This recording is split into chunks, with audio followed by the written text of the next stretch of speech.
Bonjour à tous. Avant de commencer la vidéo, j'ai un message pour certains Tunisiens. Eh mais les gars, faut vous calmer hein. La vérité, je suis surpris. J'ai toujours cru que c'était les Marocains et les Algériens qui avaient le sang chaud et que les Tunisiens c'est des personnes plus joyeuses et moins colériques. Mais là, j'ai vraiment vu le contraire. C'est un truc de fou ça. Et le pire, c'est que par rapport à mes autres vidéos, j'ai pas vraiment fort critiqué. Le sujet de cette vidéo, c'était juste de dire que la Tunisie avait des qualités et que si elle élevait son niveau de jeu, elle pouvait franchir un cap. On dirait que j'ai insulté votre président ou que j'ai dit que Larissa c'était marocain. Faut accepter la critique, les gars. Si je critique ma propre équipe nationale, je peux en faire autant pour les autres. D'ailleurs, heureusement que j'ai pas parlé de la Tunisie comme des fois je parle du Maroc. Parce que sinon, je pense que j'aurais directement eu un avis de recherche dans les rues de Tunis. Enfin bref, bon match à vous contre le Madagascar. Si tout se passe bien, je devrais sortir la vidéo d'analyse samedi et demain vous allez pouvoir retrouver celle d'Algérie-Côte d'Ivoire. Donc abonnez-vous si vous voulez pas rater les vidéos. Et en attendant assez parler, c'est parti pour l'analyse de Bénin-Sénégal.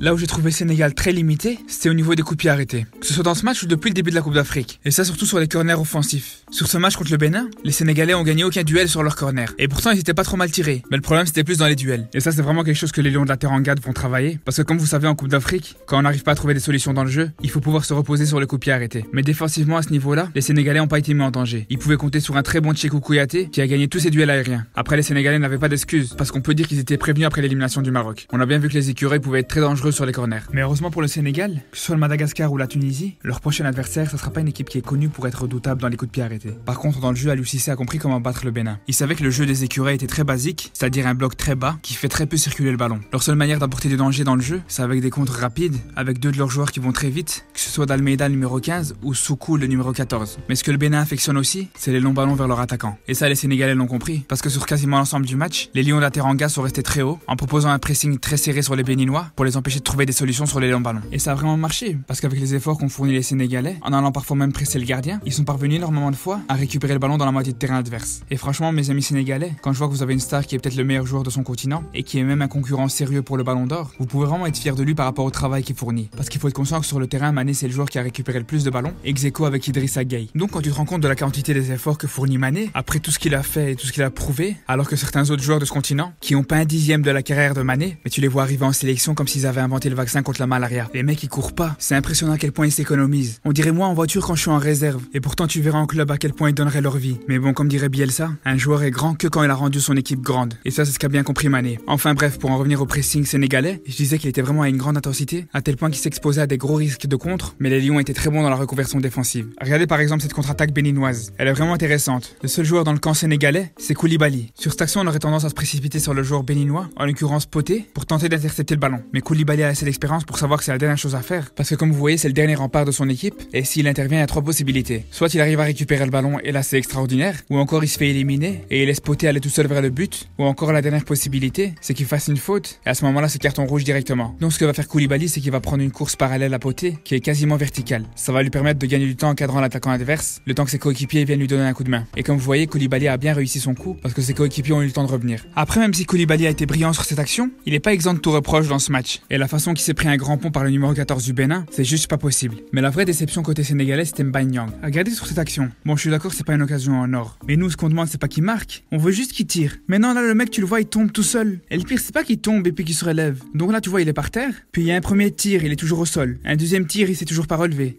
Ça va le tourisme, ça se passe. Je pense qu'en Égypte, il y a des meilleurs endroits pour ça. Non, mais je veux dire, dans le cas où est-ce qu'il reste au sol et que l'équipe adverse, elle part en contre-attaque, je veux dire encore, ça va. Mais là, il voit bien que l'action, elle est pas terminée. Et là, le mec, il est sans pression en train de prendre du bon temps. Après, je suis tout à fait conscient qu'il a fait un bon travail en termes de pivot, mais c'est pas suffisant. D'ailleurs, je fais une parenthèse. Pour moi, un attaquant, il peut pas avoir comme seule qualité de servir d'appui à ses coéquipiers. Parce qu'à ce moment-là, tu mets un grand poteau en bois, c'est la même chose. Et puis, si tu cherches un attaquant qui est bon pour dévier les ballons vers Mané, tu peux prendre Mbanyang. Lui, en termes de pivot, c'est du luxe. Regardez, il va recevoir un dégagement de son gardien. Il va se mettre à la réception du ballon. Et regardez-moi cette détente. Vous avez vu à quelle hauteur il arrive par rapport à l'adversaire, alors que t'as Nyang qui a gagné un seul duel aérien sur tout le match. Donc ici, non seulement il va réussir à toucher le ballon, mais en plus, il va réussir à le mettre parfaitement dans la course de Mané. Et tu sais qu'il est souvent efficace dans ses déviations, juste quand tu vois la direction de l'appel de Mané au départ de l'action. Ensuite, un autre joueur qui m'a vraiment déçu dans ce match, c'est Keita Baldé. Il a commis beaucoup d'erreurs techniques basiques, que ce soit des contrôles ratés ou des passes manquées. C'est le joueur qui a perdu le plus de ballons en première mi-temps avec Idrissa Gueye. D'ailleurs, justement, j'ai trouvé Gueye très mauvais en première mi-temps, que ce soit avec ses 5 ballons perdus ou son absence de rythme dans le jeu, il nous a vraiment fait peur. Par contre, en deuxième mi-temps, c'était le jour et la nuit. Et il était beaucoup plus propre dans son jeu. D'ailleurs, il a perdu qu'un seul ballon et en plus, il se projetait plus facilement vers l'avant. D'ailleurs, son but est tout à fait mérité parce que regardez au départ de l'action, c'était déjà lui qui avait la balle. On voit qu'il a aucune solution autour de lui. Tous ses coéquipiers sont pris au marquage, il y a peut-être l'espace qui est devant lui, mais le problème c'est que Niang est pris par les deux défenseurs. Et si on a le Béninois qui ferme la passe vers Mané. Et donc ce qui est intéressant c'est qu'au moment de la passe de Gay, on a Mané qui va venir se décaler dans l'espace. Et quand le joueur de Liverpool va recevoir le ballon, on a vraiment le bloc jaune qui va venir se serrer autour de lui. Même le joueur qui est au marquage sur Gay, on voit qu'il est attiré par Mané. Donc Idrissa Gueye a plus qu'à faire l'appel dans l'espace. Et ce qui est incroyable c'est que Mané va sentir son appel dans son dos et il va lui glisser le ballon dans le timing parfait. La suite vous la connaissez. Donc voilà pour l'analyse de ce match Sénégal-Bénin. On se revoit demain Inch'Allah pour l'analyse d'Algérie-Côte d'Ivoire et samedi pour Tunisie-Madagascar.